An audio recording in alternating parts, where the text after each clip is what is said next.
So welcome to Booksmith, everybody. I'm so excited to see everyone's beautiful faces here tonight. Thanks everyone for coming. I'm really excited. We have Andrew Sean Greer tonight, which you already know. He is our favorite local author, and nobody tell Daniel Handler that I said that.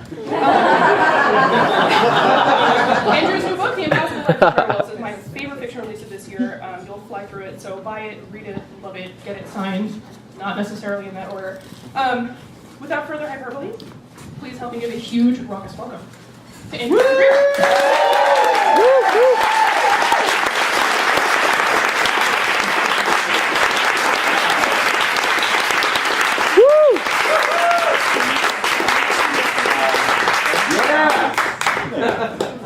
Wow.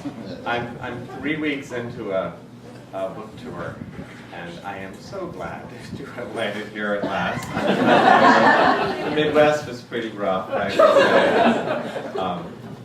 You would think they would drink beer at bookstores in Milwaukee, but they don't seem to.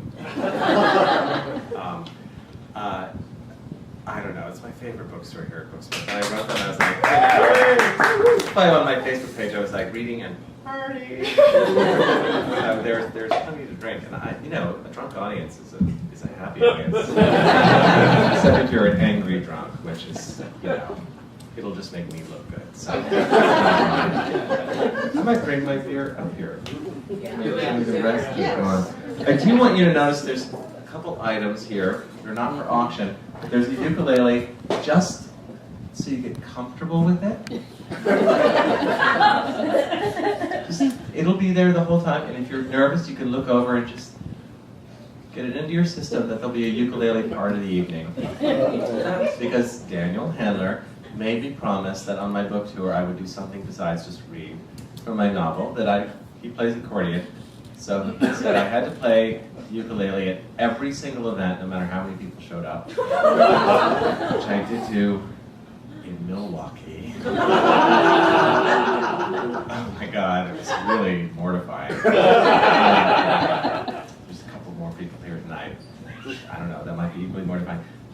There it is. There'll be a ukulele moment later, and there'll be an audience participation part, and there'll be a kazoo portion, although I've run out of kazoos almost. I bought 3 dozen, but I'm at the end of them, so I apologize. You're past the 3 dozen per tour thing, I think. Yeah, I mean, how did I go through? I'm very sanitary. Yeah, and there's these hats could work in for the evening. We'll see how it all goes. Anyway, I should be reading from my book. I'm gonna take the stool. Oh wait, beer. It's refreshing. Over here. I wrote this book because I wrote a couple of historical novels, and interviewers would keep asking me, well, what time in history would you like to live in? And it's a different question from what time in history you'd like to visit, because it's like asking what European country you'd like to visit and what one you'd like to live in. You'd like to visit Switzerland, but you'd like to live in Berlin, right, or something like that. So, and because I would think about, like, I really am drawn to the beginning of the 20th century, but I am not sure. I thought I want to bring everyone with me. Would be the idea. Like, I want to bring my husband and my family and my brother and all my friends. And then I'm like, okay, so we're in 1915, and my female friends can't vote, and my black friends are like totally sharecropping something like, and I'm gay, so it's shitty, actually. Not fun. I mean, you think like it's all going to be ragtime and gramophones and booze, and I'm like, oh no, right, I'm in jail or something. And none of all my friends are in jail. I mean, right, because, we're San Franciscans, they would have jailed everyone in this room. Like that's happening in about 45 minutes. Enjoy yourselves. And it made me think, the idea, this was right after Max Tivoli, I had this idea, I was like, oh, what if I wrote a story where it was the same plot and the same characters, and I had 3 parts, and I just told the same story in 3 different time periods, in 3 different sections. And so I started that novel.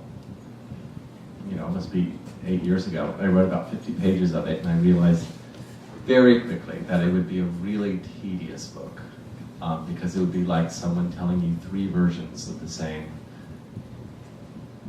anecdote about when they were bicycling, but with variations. It would just like the smallest little thing would be like chapter 2, you're like, oh, he got a hamburger instead of a hot dog, or it seemed really, really boring. And so I dropped the book, I abandoned it, and sadly, and then I wrote another book. I wrote Story of a Marriage, and it was in the middle of writing that book that I thought, oh, I know what might be fun.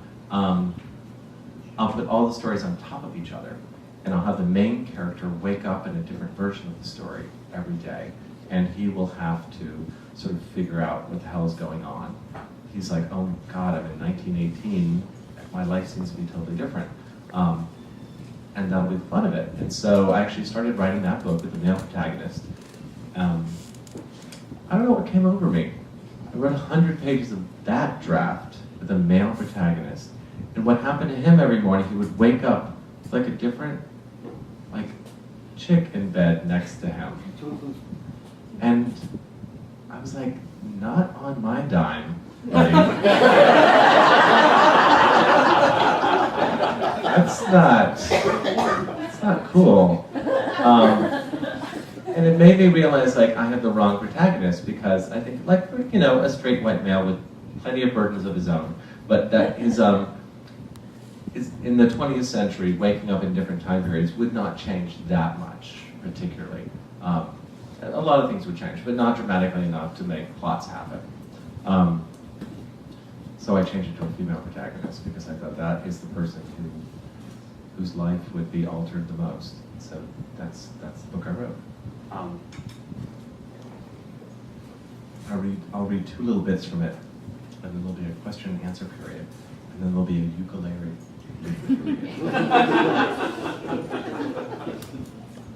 Dedicated to Booksmith's second favorite author.